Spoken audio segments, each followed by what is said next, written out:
Bismillahirrahmanirrahim. Assalamualaikum warahmatullahi wabarakatuh.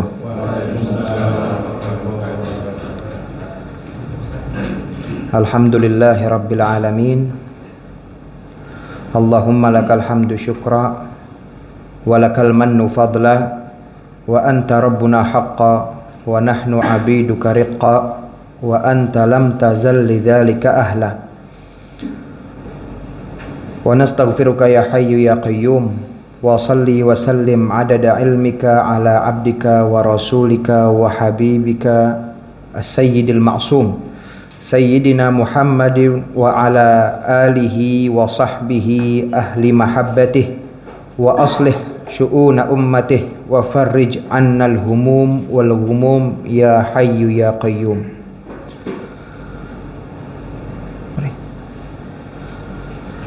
Sadaqa Rasulullah sallallahu alaihi wasallam.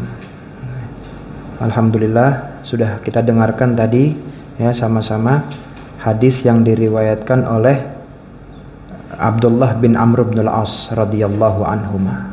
Maka kami ucapkan syukran katsiran wa jazakumullah ahsanal jaza kepada. Baiklah hadirin sekalian ya. Hadis yang barusan kita dengar barakallahu fihi itu hadis yang diriwayatkan oleh salah satu sahabat Rasulullah sallallahu alaihi wasallam yang bernama Abdullah bin Amr bin As. Jadi beliau ini radhiyallahu anhu sahabat dan anak dari sahabat Rasulullah sallallahu alaihi wasallam. Abdullah ini sahabat Nabi ya. Nah, ayahnya juga sahabat Nabi dan merupakan sahabat senior yaitu Amr bin As.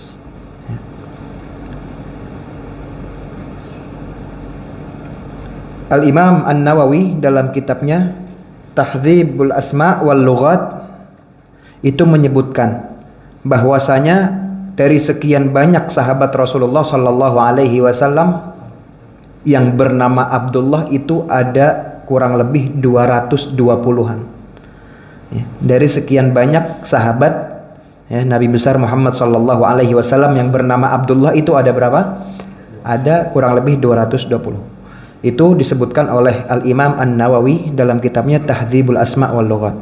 Nah, dari 220 sahabat yang bernama Abdullah ini ada 4 Abdullah yang dikenal. Yang paling dikenal, yang paling masyhur, yang paling dikenal oleh orang banyak. Ya, 4 serangkai ini maka semuanya dijuluki Abadilah. Abadilah ya. Kalau kata tunggalnya Abdullah ya. Kalau Abdullahnya ini banyak jadinya apa? Abadilah. Jadi ada 4 serangkai Abdullah ini ya, menjadi rujukan para sahabat, menjadi rujukan para tabi'in dalam keilmuan ya. Dalam ilmu fiqih, dalam ilmu hadis Rasulullah sallallahu alaihi wasallam ya. Mereka berempat ini karena diberi usia panjang, kemudian juga diberi karunia oleh Allah Subhanahu wa taala yaitu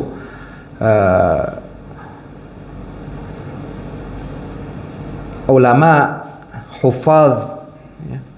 Hingga akhirnya mereka menjadi rujukan para sahabat, para tabi'in dalam ilmu agama. Nah, siapa saja 4 Abdullah ini? Di antaranya Abdullah ibnu Abbas ya, Abdullah ibnu Abbas. Kemudian Abdullah ibnu Zubair ibn Awam. Kemudian Abdullah, diantaranya juga Abdullah bin Amr bin As. Ya, salah satunya Abdullah bin Amr bin al-As. Jadi Abdullah bin Abbas ya. Kemudian Abdullah bin Zubair, kemudian Abdullah bin Umar bin Khattab, anak daripada Sayyidina Umar bin Khattab. Kemudian ya perawi atau yang meriwayatkan hadis yang barusan kita dengar adalah Abdullah bin Amr ibnul As. Dia adalah salah satu dari 4 Abdullah yang dikenal ya, dalam keilmuan ya.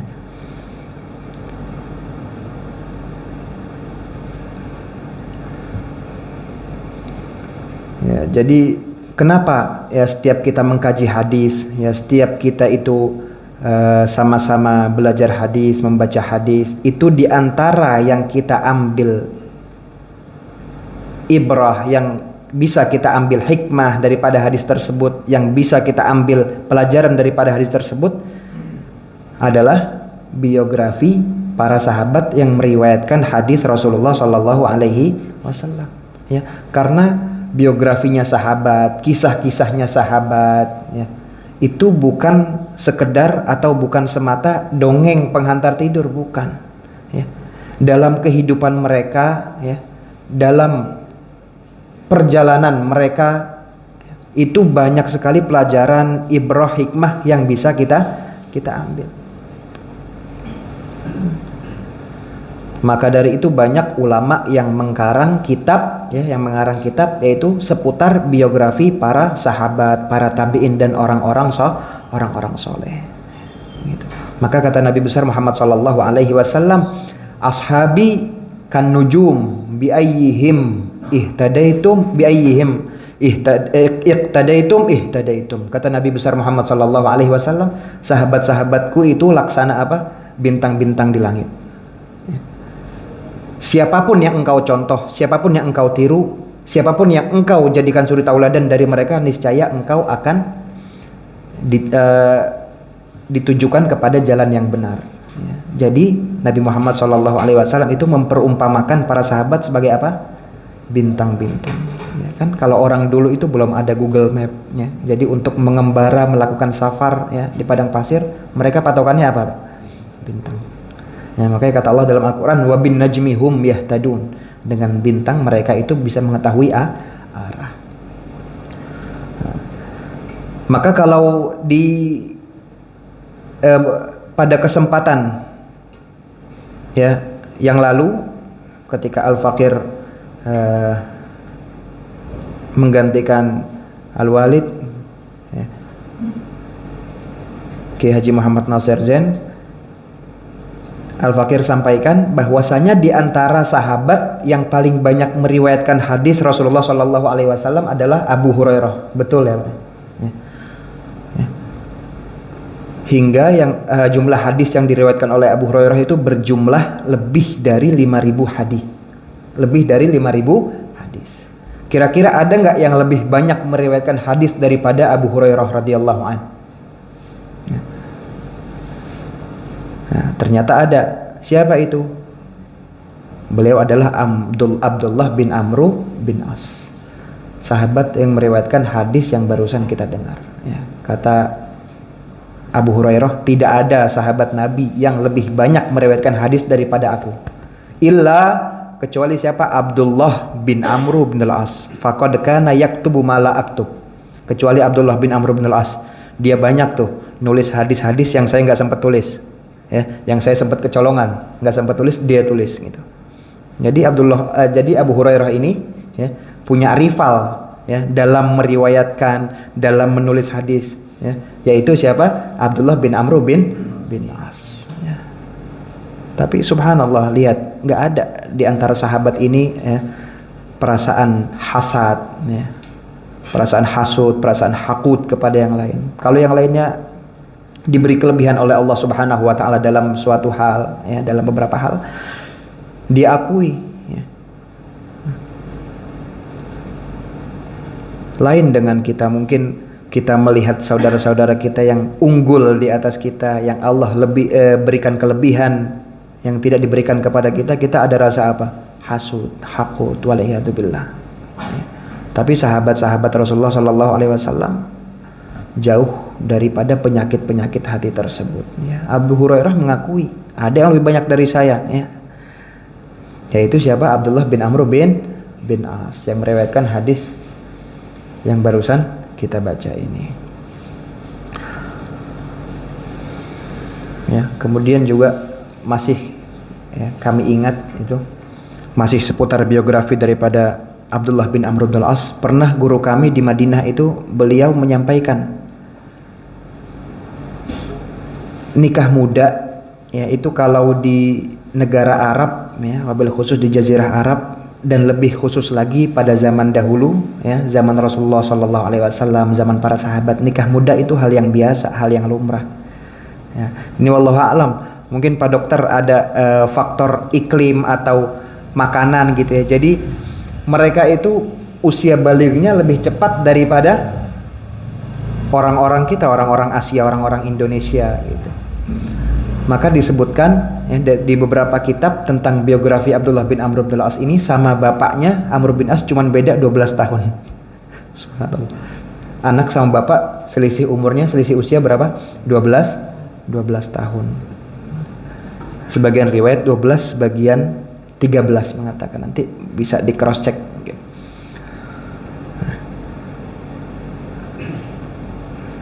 Makanya ya, orang-orang yang menyerang ajaran-ajaran Islam ya, menyerang syariat-syariat Islam, mereka selalu menggaungkan apa? Ya, menuduh Rasulullah Shallallahu Alaihi Wasallam itu menikahi Sayyidah Aisyah ketika masih kecil.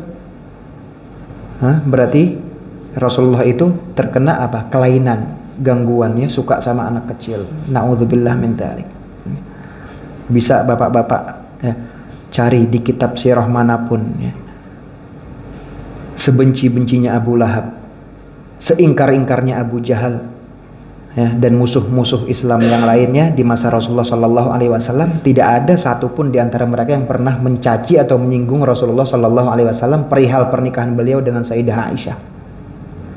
Satupun tidak ada yang mencaci, satupun tidak ada yang menyinggung. Ya, karena apa? Itu sudah menjadi urf, hal yang lumrah. Gitu. Maka orang sekarang ya, na'udzubillah ya, sebagian kelompok itu Rasulullah SAW suka sama anak kecil. Rasulullah SAW apa sebutannya itu? Pedofil ya. Na'udzubillah min dzalik. Itu lebih dari Abu Jahal, Abu Lahab berarti. Baiklah, kita masuk kepada hadis. Ya, beliau Abdullah bin Amr bin As berkata, "Kana ala thaqalin Nabi sallallahu alaihi wasallam rajulun yuqalu lahu Kirkirah." Kana ala thaqalin Nabi sallallahu alaihi wasallam rajulun yuqalu lahu Kirkirah. Ada seseorang ya yang bernama Kirkirah. Yang bernama siapa? Kirkirah.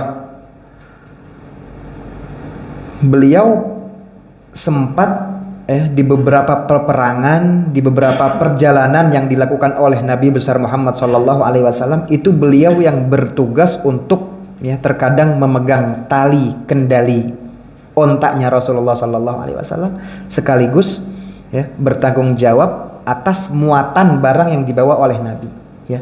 Nabi ketika melakukan perjalanan untuk perang ya, untuk berjihad di jalan Allah, itu memakan waktu berhari-hari ya. Sudah barang tentu Nabi itu mempersiapkan barang bawaan ya, keperluan di ontaknya beliau sallallahu alaihi wasallam ya. Maka yang bertanggung jawab dalam hal itu namanya siapa? Di antaranya Kirkirah.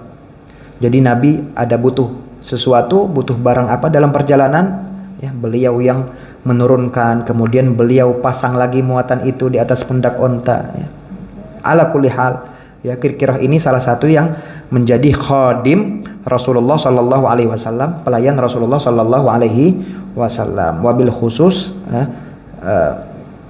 pada perjalanan-perjalanan ya yang dilakukan oleh Rasulullah sallallahu alaihi wasallam. Kirkirah ini merupakan budak ya, berkulit hitam yang dihadiahkan oleh salah satu penguasa Yamamah. Jadi di Saudi Arabia itu ada daerah namanya Yamamah. Ya. Dahulu penguasanya penguasa Yamamah memberikan hadiah, yaitu berupa seorang budak berkulit hitam kepada Rasulullah Shallallahu Alaihi Wasallam yang bernama siapa? Kirkirah, yang ada di dalam hadis kita ini.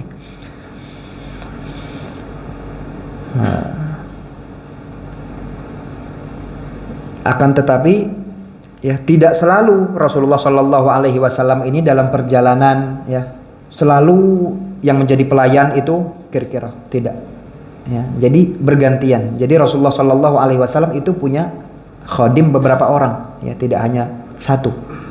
Jadi tidak selalu Kirkirah terus yang melayani Rasulullah Shallallahu Alaihi Wasallam dalam perjalanan. Ada juga yang lain namanya Safinah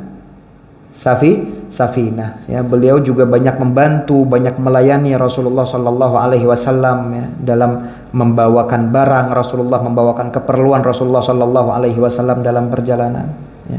Ini Kirkirah ini salah satu dari mereka, salah satu dari mereka.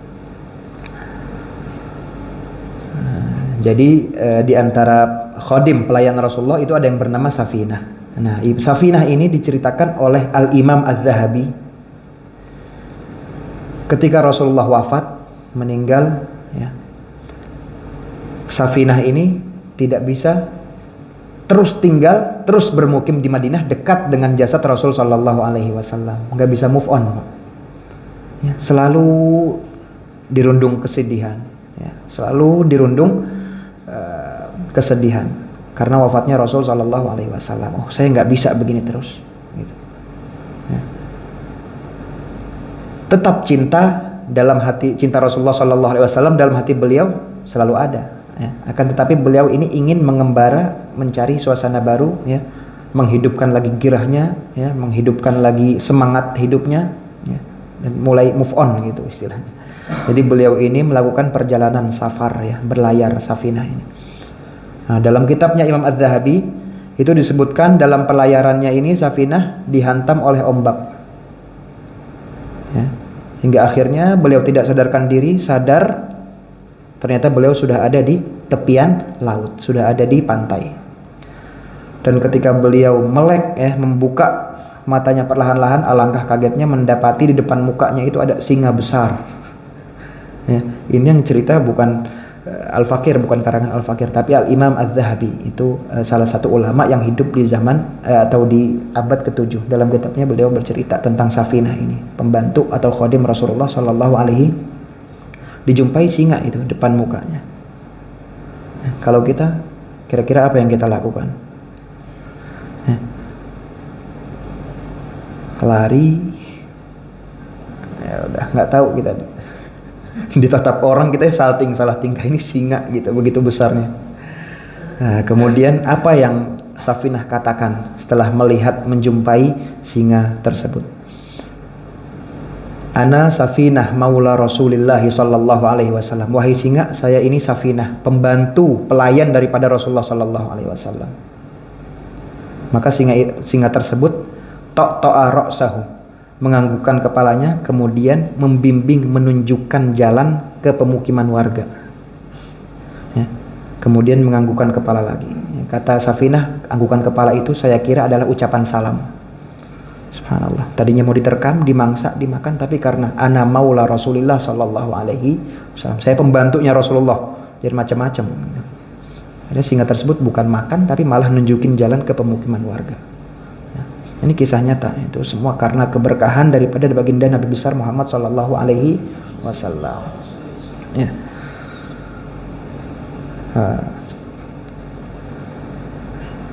Kemudian kana ala taqwalin Nabi sallallahu alaihi wasallam rajulun yuqallahu Kirkirah. Famata, maka kemudian Kirkirah tersebut mata. Mata itu artinya mati, ya, meninggal. Setelah Rasul mendengar kabar bahwasanya Kirkirah ini meninggal, apa Rasulullah katakan? Huwa finnar, huwa finnar, dia mendapatkan balasan neraka. Dia berada di dalam neraka. Sahabat semua yang mendengar perkataan Rasulullah sallallahu alaihi wasallam tersebut apa? Terperanjat, kaget, ya. Kaget, ya. Ini soalnya yang berucap bukan manusia sembarangan, bukan ecek-ecek, Rasulullah sallallahu alaihi wasallam, yang mana kalau setiap beliau itu berkata, berucap, itu semuanya merupakan wahyu dari Allah. Nggak ada Rasulullah itu berucap berdasarkan hawa nafsu, ya. Tapi semuanya in huwa illa wahyun yuha, merupakan wahyu ilham dari Allah subhanahu wa ta'ala. Maka, ya, hadis ini tidak panjang, ya. Hadis ini cukup singkat, 1 baris setengah atau mungkin 2 baris, ya. Hadis ini berkenaan dengan pengembalian hak, ya, betul, ya. Tapi ada yang bisa kita ambil pelajaran dalam hadis ini yang tidak berkaitan dengan bab pengembalian hak. Apa itu? Kata Rasul, fahuwa finnar, dia berada dalam neraka. Kira-kira perkara surga, perkara neraka itu urusan gaib bukan? Ya, urusan gaib. Tapi kenapa Rasulullah bisa tahu? Itulah bagian atau salah satu daripada sekian banyaknya mukjizat Rasulullah sallallahu alaihi wasallam.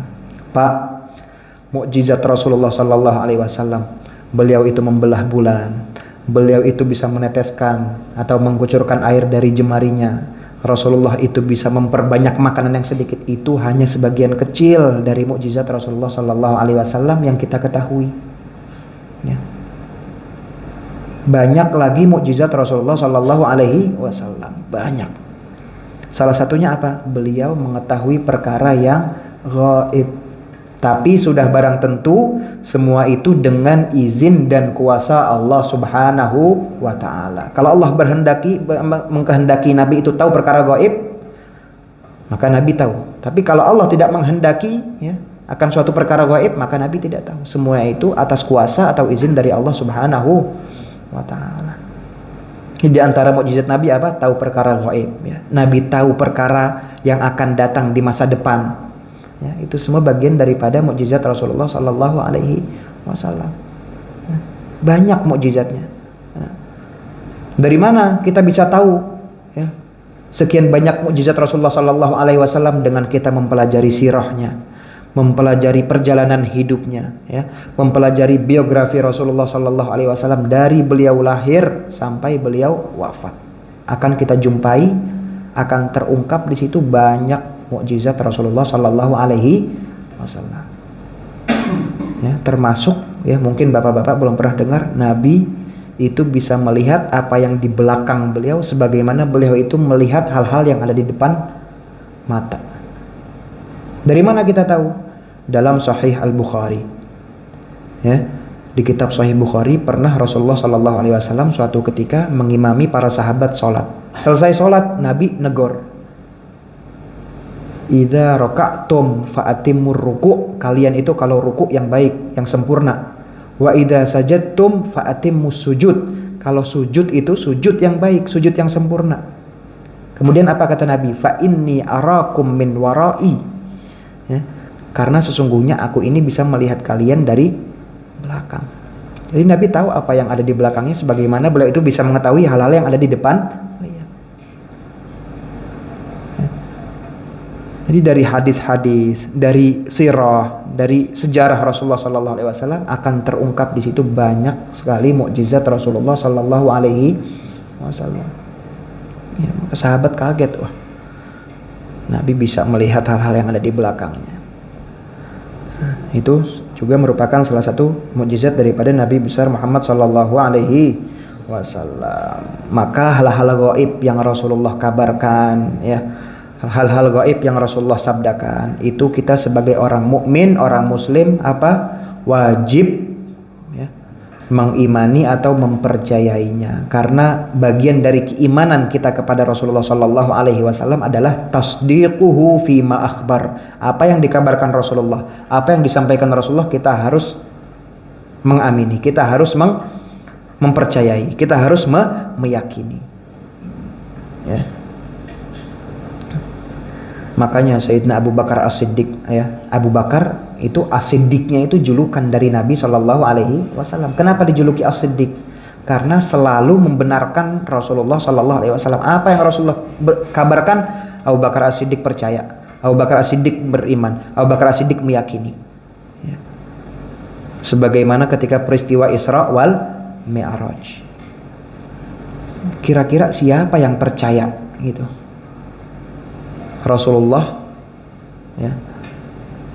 Kalau bukan orang beriman, siapa yang percaya kalau bukan orang yang beriman? Rasulullah itu melakukan perjalanan dari Mekah ke Masjidil Aqsa ya, dalam satu malam. Subuh itu sudah ada di atas ranjang.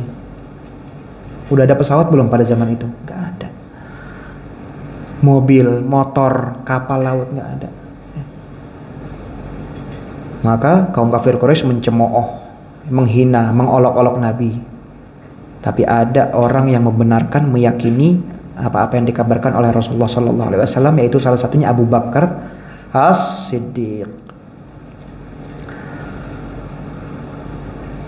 Maka dengan membaca sirah Rasulullah, dengan kita membaca sejarah Rasulullah, membaca kisah hidup, biografi Rasulullah, itu juga dapat menumbuhkan cinta kita kepada Rasulullah Sallallahu Alaihi Wasallam, memperkuat iman, memperkuat keyakinan kita kepada Rasulullah Sallallahu Alaihi Wasallam. Wah, ini benar-benar Nabi, wah ini benar-benar Rasul.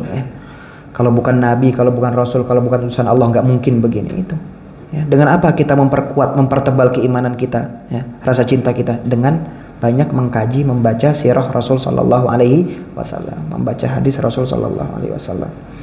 Ya. Baik, maka setelah Rasulullah mengatakan dia berada dalam neraka, apa yang dilakukan para sahabat? Penasaran, kok bisa? Kira-kira apa penyebabnya? Apa faktornya sehingga kira-kira ini dikabarkan bahwa dia itu masuk ke dalam neraka?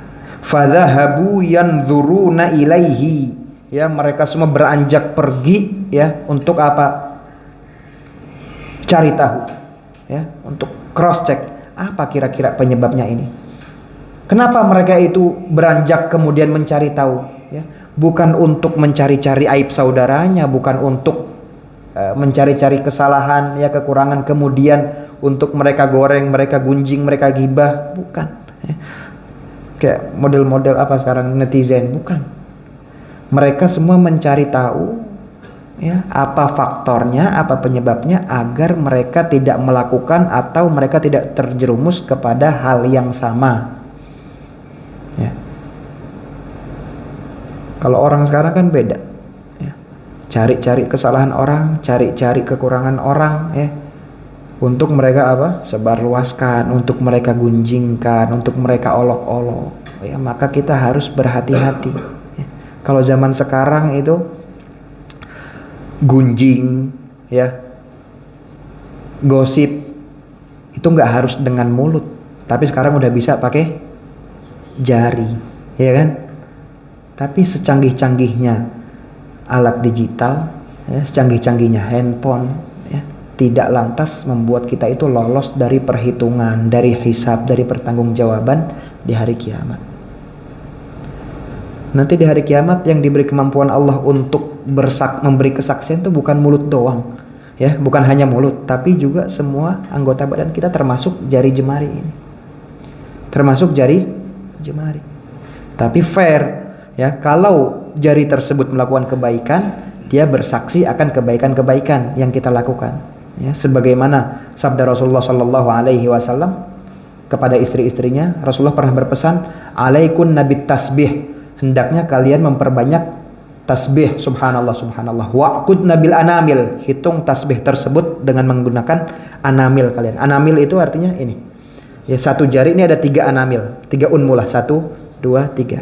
Itu namanya anamil dalam bahasa Arab. Wa'qud nabil anamil. Hitunglah zikir tersebut dengan jari kalian. Karena apa? Karena pada hari kiamat, ya, anamil ini, jari-jari ini mas'ulat, mustantaqat, mereka ditanya dan mereka mustantaqat, ya, diberi kemampuan untuk berbicara, memberi kesaksian.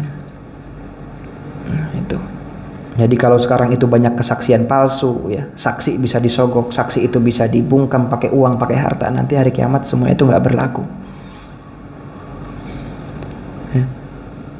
Jadi mereka itu mencari sebab, mencari tahu sebab untuk mereka ketahui agar mereka tidak melakukan hal yang sama, ya, agar mereka tidak terjerumus kepada hal yang sama.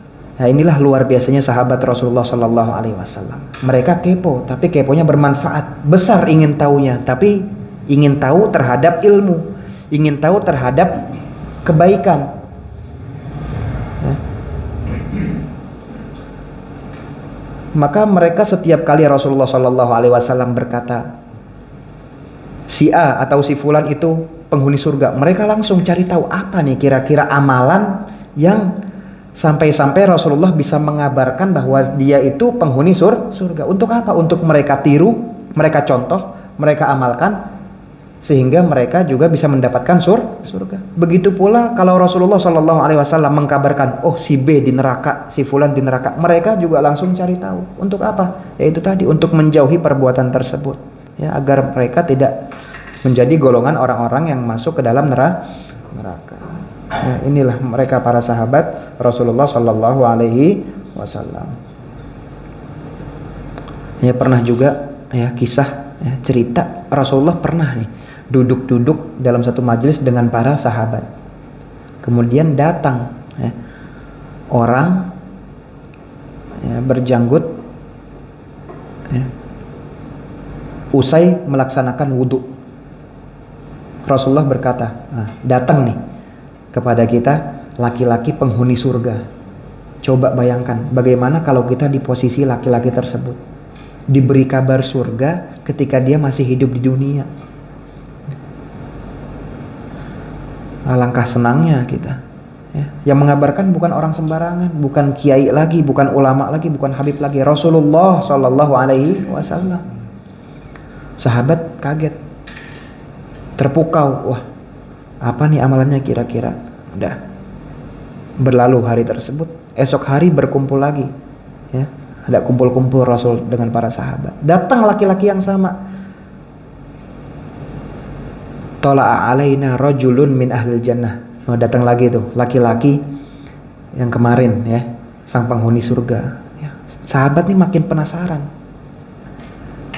Kesempatan ketiga kalinya Rasulullah mengatakan hal yang sama ketika melihat laki-laki tersebut. Tuh datang lagi laki-laki sang penghuni surga. Wah, akhirnya sahabat-sahabat nggak tahan ya, mereka pengen tahu apa kira-kira nih amalan yang bisa sampai Rasulullah itu memberikan busyra, memberikan kabar gembira surga untuknya.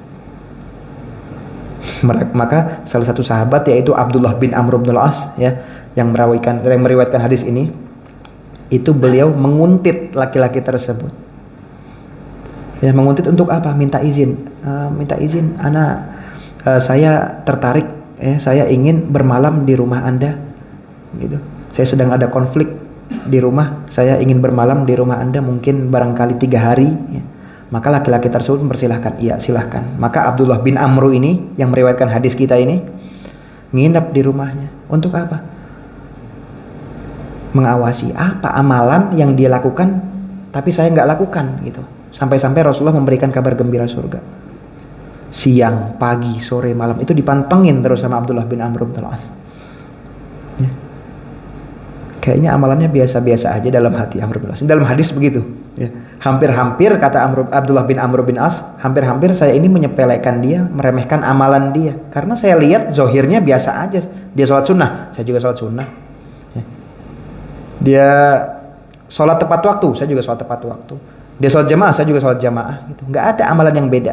Sampai udah selesai 3 hari, ditanya sama Abdullah bin Amr, terus terang saya ini menguntit kamu bermalam di rumah kamu untuk mengetahui apa amalan yang engkau kerjakan ya, sehingga engkau bisa mendapatkan kabar gembira yaitu surga dari Rasulullah Shallallahu Alaihi Wasallam. Apa kata lelaki tersebut? Amalan-amalan saya biasa aja, tapi dalam hati saya sama sekali tidak ada rasa benci kepada saudara sesama muslim. Tidak ada dalam hati saya rasa hasad, iri dengki kepada saudara semuslim. Udah, itu aja. Ya, langsung terperanjat Abdullah bin Amr, diam. Itu amalannya. Terkesan sepele tapi berat. Ya, udah urusan hati. Ya. Apa hikmahnya tadi? Ya, sahabat itu kalau dengar seseorang itu diberi kabar surga langsung cari tahu. Sahabat diberikan kabar dia itu masuk neraka, sahabat juga langsung cari tahu apa penyebabnya. Itulah mereka sahabat Rasulullah Shallallahu Alaihi Wasallam radhiyallahu anhum ajma'in. Maka setelah mereka melihat, ya mereka mencari apa ternyata sebabnya, faktornya. Ternyata Karkirah ini pernah ya mengambil harta rampasan perang sebelum dibagikan oleh Rasulullah Shallallahu Alaihi Wasallam, yang dalam bahasa Arab namanya ghulul. Namanya apa? Ghulul. Ghulul itu mengambil harta rampasan perang sebelum dibagikan. Ya, sebelum dibagikan. Apa yang diambil sama Karkirah ini? Kuda. Hah? Apa yang diambil? Onta? Ataukah emas? Ataukah perak? Bukan. Yang diambil apa? Aba'ah. Yang diambil apa? Aba'ah. Apa arti aba'ah dalam bahasa Arab? Ya. Sepotong kain. Sepotong kain untuk apa? Digunakan untuk menutup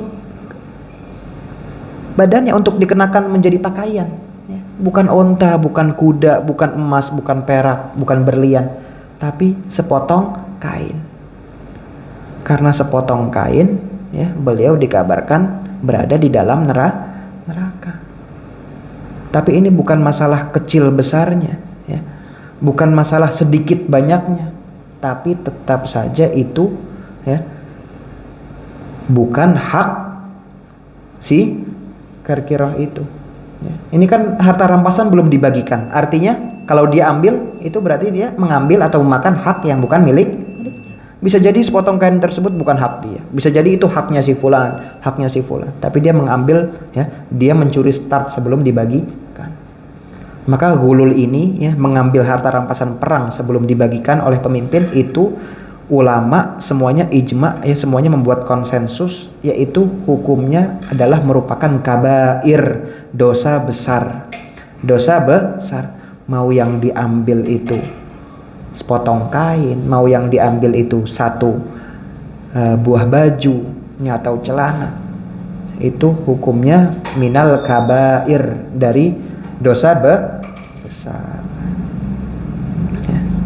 Padahal, ya, kemarin Al-Fakir ketika membaca hadis ini itu sempat berpikir, padahal kalau misalkan Karkirah ini butuh pakaian, butuh, ya, kain, beliau datang ke Rasulullah Shallallahu Alaihi Wasallam, terus terang, ya, bicara dengan Rasul, pasti Rasul dengan kemuliaannya, dengan kedermawannya akan memberi kain tersebut. Betul nggak, Bapak?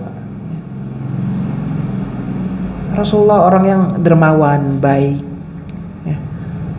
Tiada duanya, tiada tara. Rasulullah Shallallahu Alaihi Wasallam sebaik-baik suri tauladan.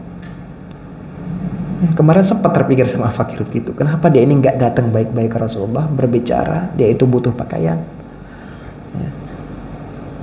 Tapi asirru indallah, semuanya ini lagi-lagi ada di tangan Allah yang maha mengetahui. Ya. Nah itu, jadi yang diambil oleh si Karkirah tadi apa? Abaah, sepotong kain untuk menutupi badannya. Karena itu dia dikabarkan Rasulullah berada dalam neraka. Tapi perlu kita pahami, berada dalam neraka ini bukan berarti kekal selamanya. Bukan berarti diharamkan untuk masuk surga, bukan. Tapi dia ini masuk neraka, ya, untuk mendapatkan ganjaran dari dia itu memakan hak yang bukan miliknya. Itu, ya, paham, ya, yang perlu kita pahami. Jadi bukan berarti, oh, masa sahabat di neraka selamanya, masa sahabat nggak masuk surga, bukan itu, ya. Tapi dia itu berada di dalam neraka untuk mendapat ganjaran, untuk mendapat balasan atas apa yang dia lakukan, yaitu apa? Memakan hak yang bukan miliknya atau mengambil hak yang bukan miliknya, ya. Ya. Ya. Jadi Rasulullah itu mengabarkan bahwa beliau itu masuk ke dalam neraka karena memang, ya, sesuai ajaran Islam, mengambil hak yang bukan miliknya itu ada balasannya di neraka. Ya, ada ganjarannya, ada hari pertanggungjawabannya. Tapi lagi-lagi, ya, finalnya itu semuanya ada di tangan Allah. Insya'a adzabaha wa insya'a ghafara. Kalau Allah menghendaki dengan rahmatnya, udah saya ampuni, saya maafkan, diampuni, nggak disiksa. Gitu. Ya.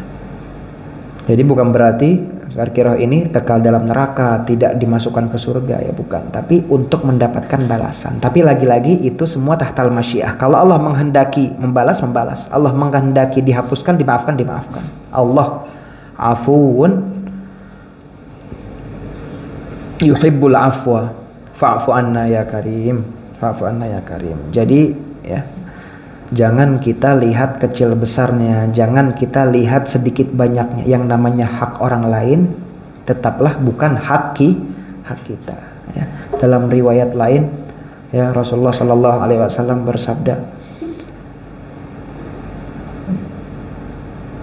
diharamkan atas kalian, ya, masuk ke dalam surga karena kalian mengambil hak milik orang lain. Ya. Kemudian sahabat bertanya, Rasulullah, ya Rasul, wa in kana syai'an yasiran, ya Rasul, walaupun itu barang yang kecil sedikit. Kata Rasul apa? Wa in kana qadiban min araq, Wa in kana qadiban min araq. Iya, sama saja walaupun itu hanya satu tangkai siwak. Ya. Satu tangkai siwak. Ini namanya araq. Qadib. Ini satu tangkai. Wa in kana qadiban min araq. Walaupun karena satu tangkai siwak, bukan hak kita, bukan hak kita. Diharamkan masuk surga, tapi bukan diharamkan sama sekali atau di neraka selamanya, bukan. Diharamkan masuk surga bersama orang-orang yang pertama kali masuk ke dalam surga. Artinya apa? Kita dimasukkan dulu, ya, naudzubillah, ya, naudzubillah, ke dalam neraka untuk mendapatkan balasan, untuk mendapatkan ganjaran. Ya, kemudian setelah selesai semuanya dicuci bersih, baru dimasukkan ke dalam surga. Jadi diharamkan dari masuk surga, bukan sama sekali gak dimasuk surga, enggak. Tapi diharamkan untuk masuk di surga bersama orang-orang yang awal-awal masuk surga. Ya. Maka itulah hadis, ya, Rasulullah Shallallahu Alaihi Wasallam tentang pengembalian hak yang baru saja kita kaji, yang baru saja kita sama-sama pelajari. Semoga Allah senantiasa memberikan hidayahnya, memberikan taufiknya kepada kita, ya, untuk kita ini menjalankan ajaran-ajaran Islam dengan sebaik-baiknya. Kita menjadi orang-orang yang menjadi golongan, ya, yang senantiasa istiqomah, ya, dalam beribadah, dalam kebaikan. Dan juga semoga kita ini dengan mempelajari hadis Rasulullah Sallallahu Alaihi Wasallam, kalam Rasulullah Sallallahu Alaihi Wasallam, sabda Rasulullah Sallallahu Alaihi Wasallam, yang menjadi golongan orang-orang yang dekat dengan Rasulullah Sallallahu Alaihi Wasallam, ya, di hari kiamat kelak. Dan semoga dengan tawassul kita ini, yaitu mempelajari hadis Rasulullah, menjadi sebab kita itu mendapatkan syafaat dan kita diberikan karunia, diberi keutamaan oleh Allah, diberi rezeki oleh Allah, bisa berjumpa melihat Rasulullah Sallallahu Alaihi Wasallam. Ya. Al-Imam At-Tirmidzi, beliau yang menyampaikan salah satu cara yang mujarab untuk kita ini bisa melihat Rasulullah, bisa bermimpi berjumpa dengan Rasulullah, adalah dengan kita banyak mengkaji hadis Rasulullah, membaca sirah Rasulullah, membaca kisah hidup Rasulullah Sallallahu Alaihi Wasallam. Ya. Maka kita semoga, ya, termasuk golongan-golongan tersebut, golongan-golongan yang dimuliakan oleh Allah Subhanahu Wa Taala dengan bisa berjumpa dengan Rasulullah Sallallahu Alaihi Wasallam yaqzatan wa manama. Allahumma fa'na bima 'allamtana wa 'allimna ma yanfa'una warzuqna 'uluman tanfa'una fid din wad dunya wal akhirah. Allahumma ij'al ilmana hujjatan lana la 'alaina. Allahumma syaffi' fina nabiyyana Muhammad sallallahu alaihi wasallam. Warzuqna kamal mutaba'atihi zahiran wa batinan, ya Allah. Allahumma inna nas'aluka kullal khair wa anta jama'ana ma ahlil khair wa akhtim lana bil khairi wal husna waj'al akhir kalamina minad dunya syahadata an la ilaha illallah wa anna muhammadar rasulullah wa adkhilnal jannah warzuqna rifqatan nabiyyin wa siddiqin wa syuhada wa salihin wa hasuna ulaika rafiqa. Wa sallallahu ala sayyidina Muhammad walhamdulillahi rabbil alamin bisirril Fatihah. A'udzu billahi minasyaitonir rajim. Bismillahirrahmanirrahim. Alhamdulillahi rabbil alamin. Arrahmanir rahim. Maliki yaumiddin. Iyyaka na'budu wa iyyaka nasta'in. Ihdinas siratal mustaqim. Siratal ladzina an'amta 'alaihim ghairil maghdubi 'alaihim waladdallin. Amin. Wabillahi taufiq wal hidayah wal ridha wal inayah. Wassalamu alaikum warahmatullahi wabarakatuh.